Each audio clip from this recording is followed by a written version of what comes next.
Hello friends, extreme 200R ഒരു long term user റിവ്യൂയിലേക്ക് എല്ലാവർക്കും സ്വാഗതം. ഈ വണ്ടി ഞാൻ എടുത്തിട്ടൊരു വർഷവും 8 മാസത്തോളമായി. ഞാനൊരു 50,000 കിലോമീറ്ററിന് മുകളിൽ ഓടിച്ചിട്ടുണ്ട്. ഞാൻ എടുത്തപ്പോൾ 35,000 കിലോമീറ്റർ ആയിരുന്നു, ഇപ്പം 86,000 കിലോമീറ്റർ ആയിട്ടുണ്ട്. അപ്പോൾ ഇതിൻ്റെ അഡ്വാൻറ്റേജസും ഡിസഡ്വാൻറ്റേജസും പിന്നെ ഒരു ഓവറോൾ എക്സ്പീരിയൻസുമാണ് ഞാൻ ഈ വീഡിയോയിൽ ഷെയർ ചെയ്യാൻ പോകുന്നത്. ഈ വണ്ടിയെക്കുറിച്ച് പറയുകയാണെങ്കിൽ ഇത് 2018 ലോഞ്ച് ചെയ്തത്. ഈ എക്സ്പൾസിൻ്റെ സെയിം എഞ്ചിൻ തന്നെയാണ് ഇതിൽ വരുന്നത് 2 വാൽവ് എഞ്ചിൻ. ആ എഞ്ചിൻ വെച്ച് ഹീറോ ആദ്യം ഇറക്കുന്ന വണ്ടി ഇതാണ്. ഇത് കഴിഞ്ഞിട്ടാണ് എക്സ്പൾസൊക്കെ ഇറക്കുന്നത്. ഇതൊരു 200cc എഞ്ചിനാണെങ്കിൽ പോലും മറ്റ് 200cc ബൈക്സിനെ വെച്ച് നോക്കുമ്പോൾ ഇതിന് പവറും ടോർക്കും കുറവായിരുന്നു. NSൻ്റെയും RTRൻ്റെയും അത്ര പവർ ഇതിനില്ല. ഇതിന് 18 bhp 17 Nm ടോർക്കുമാണ് ഇത് പ്രൊഡ്യൂസ് ചെയ്യുന്നത്. അപ്പം ആ കാരണങ്ങളെ കൊണ്ടായിരിക്കും ഇത് വിജയിക്കാതെ പോയത്.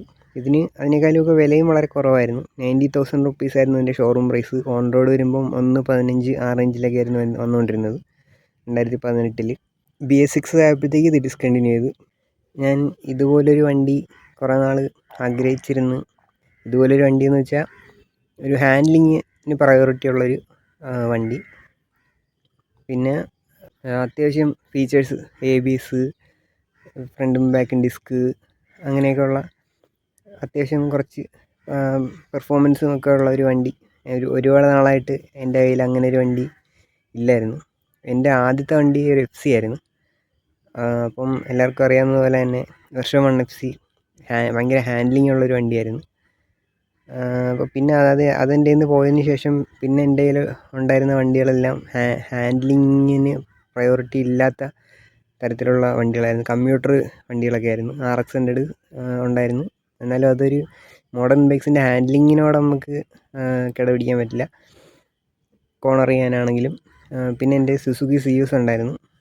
അപ്പോഴാണ് എനിക്ക് ഒരുപാട് നാളായിട്ടുള്ള ആഗ്രഹമായിരുന്നു ഒരു ഹാൻഡ്ലിങ് വണ്ടി വേണമെന്ന്. അങ്ങനെയാണ് ഇതെനിക്ക് നല്ല ഒരു പ്രൈസിന് കിട്ടിയപ്പോൾ ഞാൻ എടുത്തതാണ്. ആദ്യത്തെ അഡ്വാൻറ്റേജ് അത് തന്നെ പറയാം, ഹാൻഡ്ലിങ്. നല്ല ഹാൻഡ്ലിങ്, നല്ല സ്റ്റെബിലിറ്റി, നല്ല ബ്രേക്കിങ്, അതെല്ലാം ഇതിൻ്റെ സ്ട്രോങ് പോയിൻറ്റ്സാണ്. ഇതിന് മറ്റ് 200cc ബൈക്സിന് അത്ര പവർ ഇല്ലെങ്കിലും ഇതിന് ഹാൻഡ്ലിങ് വൈസ് അതിനോടെല്ലാം ഇത് കിടപിടിക്കാനുള്ളൊരു പൊട്ടൻഷ്യൽ ഇതിനുണ്ട്. Back monoshock, front 37mm fork, telescopic, നല്ല ബ്രേക്കിംഗ് പവറാണ്. ഇതിന് വരുന്ന കാലിപ്പേഴ്സ് എല്ലാം നിസിൻ്റെ കാലിപ്പേഴ്സാണ്, വൈബ്രയുടെ അല്ല. പിന്നെ സിംഗിൾ ചാനൽ ABSും കൂടെ ഉള്ളതുകൊണ്ട് ഒരു സേഫ്റ്റി നെറ്റാണത്. ഒരു പോസിറ്റീവ് പറയുകയാണെങ്കിൽ ഇതൊരു 200 ആണെന്നുള്ളത് ഇതിൻ്റെ ഒരു സ്ട്രീറ്റ് ക്രെഡ് കൊടുക്കുന്ന ഒരു സംഭവമാണ്.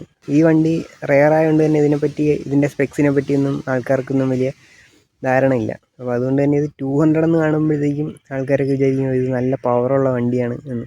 MT ഉള്ളവരുടെ അടുത്ത് ഞാൻ സംസാരിക്കുമ്പോൾ അവർ പോലും പറയുന്നത് ഇത് 200 ആണല്ലേ. അപ്പോൾ അവർക്കൊരു വിചാരമുണ്ട് അവരെ ബൈക്കിനേക്കാളും പവർ കൂടിയ ബൈക്കാണ്. സത്യത്തിൽ പറഞ്ഞാൽ ഇതിന് MTയുടെ അത്ര പവറില്ല. MT 20 bhp ഉണ്ട്, ഇത് 18 bhp ഉള്ളൂ. പിന്നെ വണ്ടിയുടെ ഓവറോൾ ലുക്ക് കണ്ടാലും തോന്നും വണ്ടിക്ക് പവർ ഉണ്ടെന്ന് തോന്നും. ഇതിന് ഒരു വലിയൊരു ഡിസൈൻ എലമെൻറ്റ്സ് ഒന്നും ഇല്ലെങ്കിൽ പോലും ഒരു മസ്കുലർ ലുക്കുണ്ട് മൊത്തത്തിൽ. ഫ്രണ്ട് ഫോർക്കൊക്കെ അത്യാവശ്യം വണ്ണം ഉള്ളതുകൊണ്ട് തന്നെ, പിന്നെ ഒരു ബാക്കൊക്കെ എനിക്കിഷ്ടമാണ് ഇതിൻ്റെ ലുക്ക്. അതുകൊണ്ടൊരു സ്ട്രീറ്റ് ക്രെഡിബിലിറ്റി ഉണ്ട് വണ്ടിക്ക്. പിന്നെ ഇതിൻ്റെ ഫീച്ചേഴ്സ് പറയുകയാണെങ്കിൽ analogue tachometer, digital speedometer, 2 trip meters, പിന്നെ ഒരു ക്ലോക്ക്, പിന്നെ ഈ സിംഗിൾ ചാനൽ ABS, ഇത്രയൊക്കെയാണ് ഇതിൻ്റെ ഫീച്ചേഴ്സായിട്ട് പറയാനുള്ളത്. പിന്നെ ഒരു പോസിറ്റീവ് പറയുകയാണെങ്കിൽ നല്ല യാത്രാസുഖം കൂടിയാണ്. ഹാൻഡ്ലിങ് മാത്രമല്ല, നല്ല യാത്രാസുഖമാണ്. മിഡ് കോർണർ ബംസിനെയൊക്കെ അബ്സോർബ് ചെയ്യാനുള്ള അത്രയ്ക്കൊരു സോഫ്റ്റ് ആയിട്ടുള്ള സസ്പെൻഷനാണ് ഇതിനുള്ളത്. സോഫ്റ്റ് എന്ന് പറഞ്ഞാൽ തീരെ സോഫ്റ്റ് അല്ല, എന്നാൽ ഭയങ്കര സ്റ്റിഫും അല്ല. അതുകൊണ്ട് തന്നെ ഒരു ബാലൻസാണ്, ഒരു സ്പോർട്ടിനെസ്സും പ്രാക്ടിക്കാലിറ്റിയും തമ്മിലുള്ളൊരു ബാലൻസാണ്. യാത്രാസുഖവും ഹാൻഡ്ലിങ്ങും തമ്മിലുള്ളൊരു നല്ല ബാലൻസാണ്. പിന്നെ ഇതിൻ്റെ അടുത്ത അഡ്വാൻറ്റേജ് എന്ന് പറഞ്ഞാൽ ഇതിന് അത്യാവശ്യം മൈലേജ് ഇത് കൺസിസ്റ്റൻ്റായിട്ട് റിട്ടേൺ ചെയ്യും. എന്ന് പറഞ്ഞാൽ ഒരു 45 ഞാൻ ഇത് വണ്ടി എടുത്ത സമയത്ത് ആദ്യം ചെക്ക് ചെയ്തപ്പം ഒരു നോർമൽ യൂസിൽ കിട്ടുന്ന മൈലേജ്. പിന്നെ ഹൈവേയിൽ 51 വരെ കിട്ടിയിട്ടുണ്ട്. പിന്നെ എൻജിൻ നല്ല സ്മൂത്താണ്. മിഡ് റേഞ്ചാണ് ഇതിൻ്റെ ഹൈലൈറ്റ്. നല്ല മിഡ് റേഞ്ച് പഞ്ചാണ് വണ്ടിക്ക്. ഇതിൻ്റെ ആദ്യത്തെ പോരായ്മയായിട്ട് നമുക്ക് വേണമെങ്കിൽ പറയാവുന്നൊരു കാര്യമെന്ന് വെച്ചാൽ ഇതിന് ലോ ആൻഡ് ടോർക്ക് ഭയങ്കര കുറവാണ്. എന്ന് വെച്ചാൽ ഒരു 3000 RPM താഴെ നമുക്ക് ടോർക്ക് വളരെ കുറവാണ്. പിന്നെ ഒരു കയറ്റമൊക്കെ കയറുന്ന സമയത്ത് പ്രത്യേകിച്ച് നമുക്ക് ബാക്കിൽ ഒരാളും കൂടി ഉണ്ടെങ്കിൽ ഒരു നല്ല ഒരു കയറ്റമാണെന്നുണ്ടെങ്കിൽ ഫസ്റ്റ് ഗിയറിന്ന് സെക്കൻഡിലോട്ട് ഒരു 5000 RPM ഷിഫ്റ്റ് ചെയ്യുന്നത് ആലോചിക്കുക വേണ്ട. അങ്ങനെ ഷിഫ്റ്റ് ചെയ്താൽ വണ്ടി നോക്കിങ് വരും സെക്കൻഡിൽ. പിന്നെ വീണ്ടും നമ്മൾ ഫസ്റ്റിലോട്ട് ഇടേണ്ടി വരും. അതിനേക്കാളും ഫസ്റ്റ് ഒരു 5000 RPM മുകളിൽ കയറ്റിയിട്ട് പെട്ടെന്ന് സെക്കൻഡ് ഇട്ടാൽ വണ്ടി കയറും. അപ്പം ലോഡ് ഓൺ ടോർക്ക് ഇതിന് കുറവാണ്. പണ്ടത്തെ എക്സ്പൾസിനും അങ്ങനെ ഒരു ഭയങ്കര പരാതി ഉണ്ടായിരുന്നു, ലോഡ് ഓൺ ടോർക്ക് കുറവാണെന്ന്. അപ്പോൾ ഇത് അതേ എൻജിൻ തന്നെ ആയതുകൊണ്ട് ഇതിനും ലോ ആൻഡ് ടോർക്ക് കുറവാണ്. ഫ്ലാറ്റ് റോഡിൽ ഓടിക്കുമ്പോൾ നമുക്കത് കറക്റ്റായിട്ട് ഫീൽ ചെയ്യാൻ പറ്റില്ല. പക്ഷേ ഇങ്ങനെ കയറ്റമൊക്കെ കയറുന്ന സമയത്താണ് നമുക്കത് അറിയാൻ പറ്റുന്നത്. അപ്പം ഈ വണ്ടി ഓടിച്ച് ശീലമില്ലാത്ത ആൾക്കാർക്ക് നമ്മൾ ഓടിക്കാൻ കൊടുത്താൽ അവരിട്ട് നോക്കടിപ്പിക്കും. എന്ന് വെച്ചാൽ ഫസ്റ്റ് സെക്കൻഡിലോട്ട് പെട്ടെന്ന് മാറിയിട്ട് കൈ കൊടുത്തു കഴിഞ്ഞാൽ വണ്ടി നോക്കാവേ ഉള്ളൂ, വലിക്കില്ല. രണ്ടാമത്തെ ഒരു ഡിസഡ്വാൻറ്റേജ് എന്ന് വേണമെങ്കിൽ പറയാവുന്നൊരു കാര്യമെന്ന് വെച്ചാൽ ഇത് ഭയങ്കര സ്ട്രിക്റ്റായിട്ട് നമ്മൾ മെയിൻറ്റെയിൻ ചെയ്ത് പോവേണ്ട ഒരു വണ്ടിയാണ്. എൻ്റെ കയ്യിൽ ഇതിനു മുമ്പ് ഞാൻ ലോങ് ടൈമായിട്ട് യൂസ് ചെയ്തിട്ടുള്ള വണ്ടി സുസുക്കി സിയൂസാണ്. അപ്പം അതിനെക്കുറിച്ച് ഞാൻ പറഞ്ഞിട്ടുള്ളൊരു കാര്യമെന്ന് വെച്ചാൽ പട്ടിയെപ്പോലെ ഓടും, ഒരു വലിയ പണിയൊന്നും ചെയ്യേണ്ടെന്നാണ്. പക്ഷേ ഇത് അങ്ങനെയല്ല. ഞാൻ ആ ഒരു മൈൻഡ് സെറ്റോട് കൂടിയാണ് ഈ വണ്ടി ആദ്യം അപ്രോച്ച് ചെയ്തത്. അപ്പോൾ ഇങ്ങനെ പണി വന്നുകൊണ്ടേയിരുന്നു. നമ്മൾ സ്ട്രിക്റ്റായിട്ട് മെയിൻറ്റെയിൻ ചെയ്ത് പോകണം. ഇതിൻ്റെ എല്ലാ ഘടകങ്ങളും നമ്മൾ കറക്റ്റായിട്ട് മെയിൻറ്റെയിൻ ചെയ്ത് പോയില്ലെന്നുണ്ടെങ്കിൽ പണികൾ വന്നുകൊണ്ടേയിരിക്കും. അപ്പം എനിക്ക് വന്നിട്ടുള്ള കുറച്ച് പണികൾ ഞാൻ പറയാം. അപ്പോൾ ആദ്യം ഞാനിത് എടുത്തപ്പോൾ തന്നെ ഇതിന് കാർബറേറ്റർ ചെറിയ കംപ്ലൈൻറ്റ് ഉണ്ടായിരുന്നു. വണ്ടി ഒരു 3000 RPM താഴെ ഭയങ്കര മിസ്സിങ് ആയിരുന്നു. ഒരു സ്ഥലത്ത് കാണിച്ചപ്പോഴത്തേക്കും അവിടെ ഉള്ളൊരു പയ്യൻ ഒരു കാര്യം ചെയ്തു തന്നു. എന്ന് വെച്ചാൽ ആക്സിലേറ്റർ കേബിൾ ഭയങ്കര ടൈറ്റാക്കി വെച്ച്. അപ്പം മിസ്സിങ് മാറി, പക്ഷേ ആക്സിലേറ്റർ കേബിൾ ഭയങ്കര ടൈറ്റാണ്. അത് ഇനി മാറണമെന്നുണ്ടെങ്കിൽ കാർബറേറ്റർ മാറേണ്ടി വരുമെന്നാണ് പറയുന്നത്. അപ്പോൾ അന്ന് തൊട്ടേ എടുത്ത സമയത്ത് നിന്ന് കുറച്ച് നാൾ കഴിഞ്ഞപ്പോൾ തൊട്ടേ അങ്ങനെ കേബിൾ ടൈറ്റ് ആയിരിക്കണം. പക്ഷേ ഇപ്പോൾ മിസ്സിങ് മാറി, പക്ഷേ ആ ടൈറ്റ് ഉണ്ട്. പിന്നെ എനിക്ക് വന്ന പണിയെന്ന് വെച്ചാൽ ഞാനൊരു 35,000 കിലോമീറ്ററിലാണ് എടുത്തത്.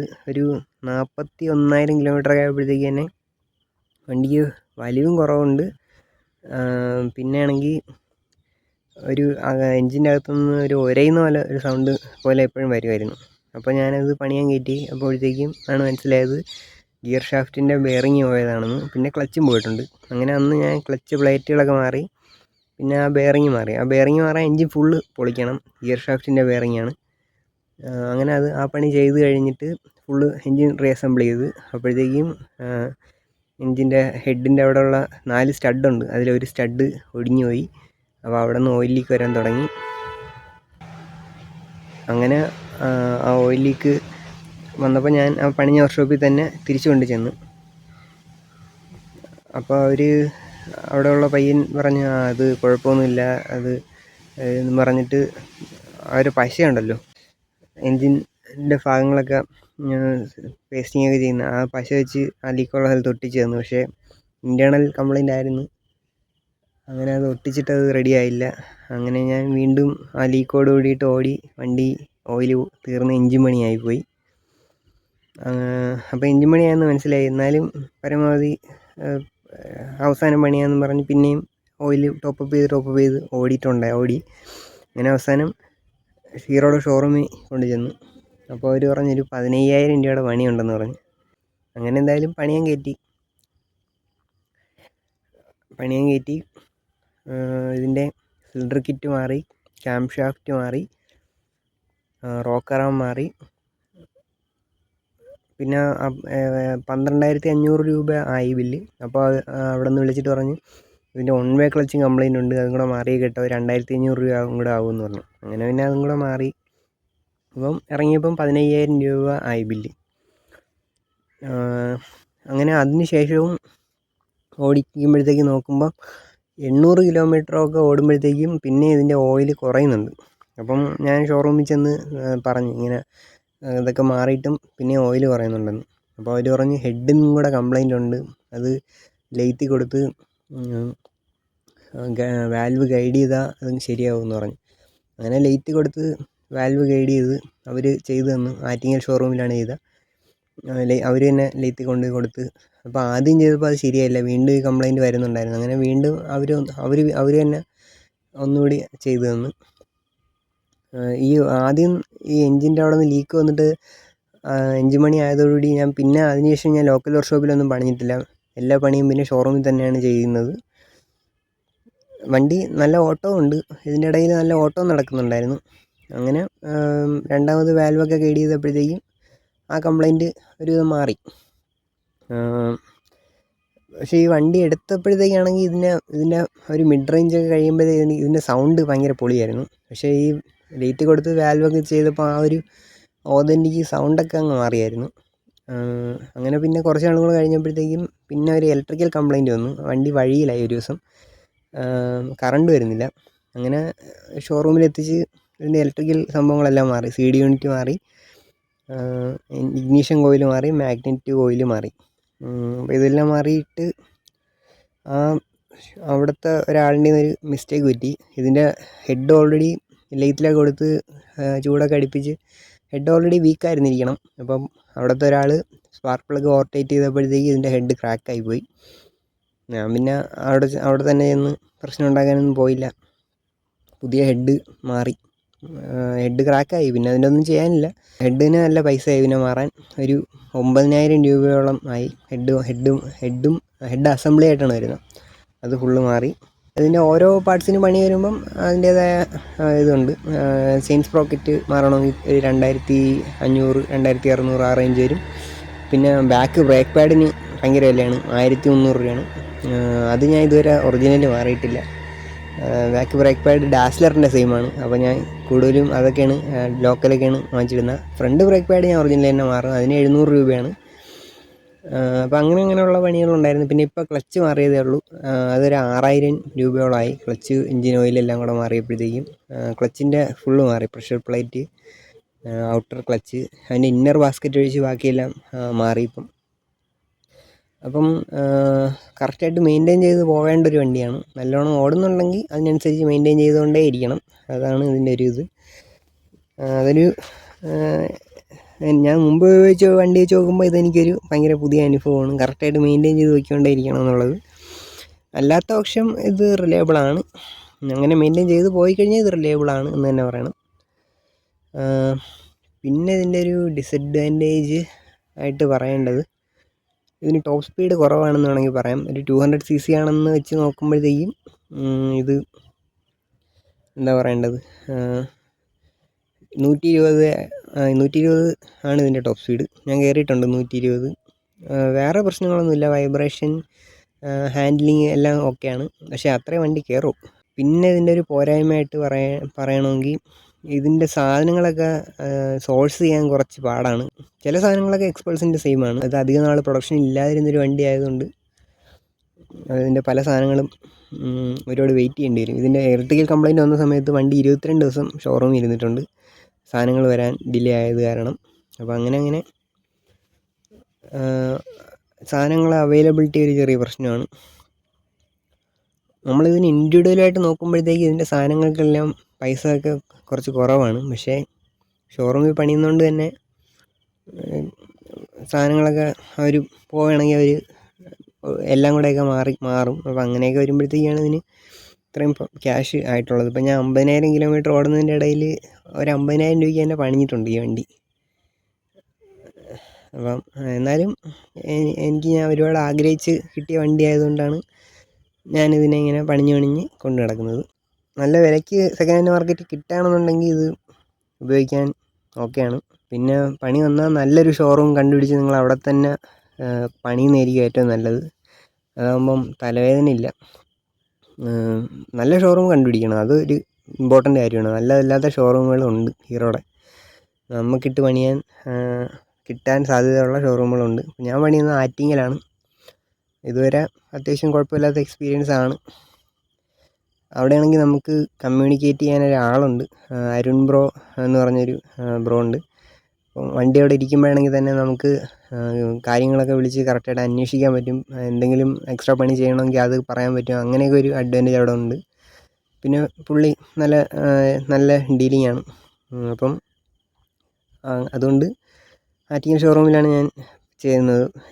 മാക്സിമം എല്ലാ പണിയും അവിടെ തന്നെയാണ് ചെയ്യാൻ ശ്രമിക്കുന്നത്. ഇത്രയാണ് ഇതിൻ്റെ കാര്യങ്ങൾ. ഇത്രയും നാൾ ഉപയോഗിച്ചതിൽ വെച്ച് അഡ്വാൻറ്റേജസ് ഒന്നുകൂടെ എടുത്തു പറയാനാണെങ്കിൽ ഇതിൻ്റെ ഹാൻഡ്ലിങ് പാക്കേജ് സൂപ്പറാണ്. പിന്നെ പെർഫോമൻസ് അത്യാവശ്യത്തിനുണ്ട്. പിന്നെ 120 മേളിലൊന്നും നമ്മളെപ്പോഴും കയറ്റില്ലല്ലോ. ഹൈവേയിലാണെങ്കിൽ തന്നെ ഇതിൻ്റെ ഒരു കംഫർട്ടബിൾ ആയിട്ടുള്ളൊരു സ്പീഡ് 80-85 ഒക്കെയാണ്. അപ്പോൾ ആ ഒരു സ്പീഡ് നമ്മൾ കൺസിസ്റ്റൻ്റ് ആയിട്ട് പോയാൽ തന്നെ ഇതിൻ്റെ മൈലേജ് കുറയും. അപ്പോൾ ഞാൻ മാക്സിമം ഒരു 70 ആ റേഞ്ചിലേ പോകാറുള്ളൂ. എനിക്ക് ഹൈവേ യൂസ് കുറവാണ്.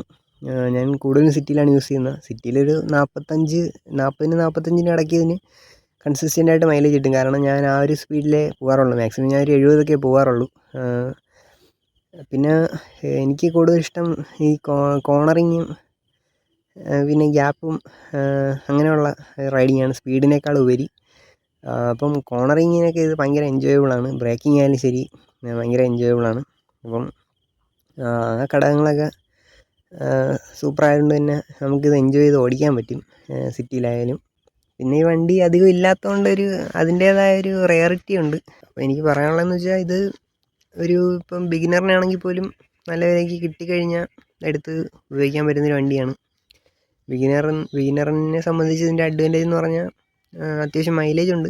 പിന്നെ അതിൻ്റെ ബ്രേക്കിങ് സൂപ്പറാണ്. ഫ്രണ്ട് ബ്രേക്ക് നമുക്ക് ധൈര്യമായിട്ട് പിടിക്കാം. സിംഗിൾ ചാനൽ ABS കൂടെ ഉള്ളതുകൊണ്ട് ഫ്രണ്ട് ലോക്കാവില്ല. നല്ല ബ്രേക്കിംഗ് ആണ്. നല്ല ഹാൻഡ്ലിംഗ് ആണ്. നമ്മൾക്ക് ഇനി ഭാവിയിൽ പവറിന് അപ്ഗ്രേഡ് ചെയ്താൽ മതി. ഹാൻഡ്ലിങ് ഇത് ഓൾറെഡി നൈസാണ്. എത്ര കോർണർ ചെയ്യാനാണെങ്കിലും ശരി നമുക്ക് ഹാൻഡ്ലിങ്ങിന് ഇതിനൊരു അപ്ഗ്രേഡ് നമുക്ക് വേണ്ടി വരില്ല.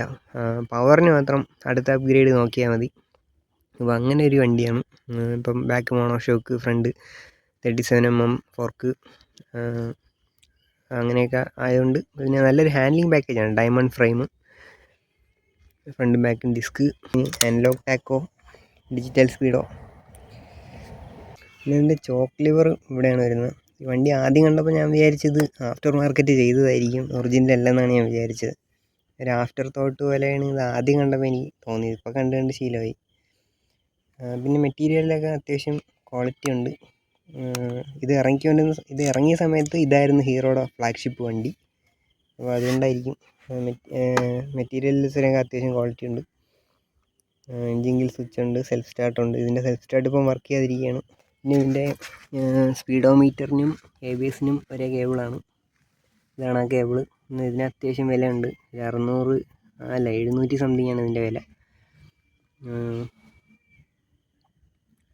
പിന്നെ ഇതിൻ്റെ ഓയിൽ ചെക്ക് ചെയ്യുന്നത് ഇത് ഇളക്കിയിട്ട് ഇതിൻ്റെ ലെവൽ നോക്കുകയാണ് ചെയ്യുന്നത്. ഇതാണ് ഇതിൻ്റെ ക്ലച്ച് കേബിള്. ഇത് കാർബറേറ്റർ. പിന്നെ ഇതിൻ്റെ സൈലൻസർ വലിയ സൈലൻസറാണ്. NSൻ്റെയൊക്കെ സൈലൻസർ വളരെ ചെറുതല്ലേ. അപ്പോൾ അത് വെച്ച് നോക്കുമ്പോഴത്തേക്കും ഇതിൻ്റെ സൈലൻസർ ഭയങ്കര വലുതാണ്. ഇത് കണ്ട സൈലൻസറിൽ ഒരുപാട് വരഞ്ഞ പാടുകളുണ്ട്. ഈ ഇടയ്ക്കും ഒരാട്ടം കൊണ്ട് വരച്ചിട്ട് പോയതേ ഉള്ളൂ സൈലൻസറിൽ. അങ്ങനെ തള്ളിയിരിക്കുന്നൊരു സൈലൻസറാണ് പുറത്തോട്ട്. പിന്നെ ബാക്കിൽ നിന്ന് ഇടി കിട്ടിയിട്ടുണ്ട് സൈലൻസറിൽ.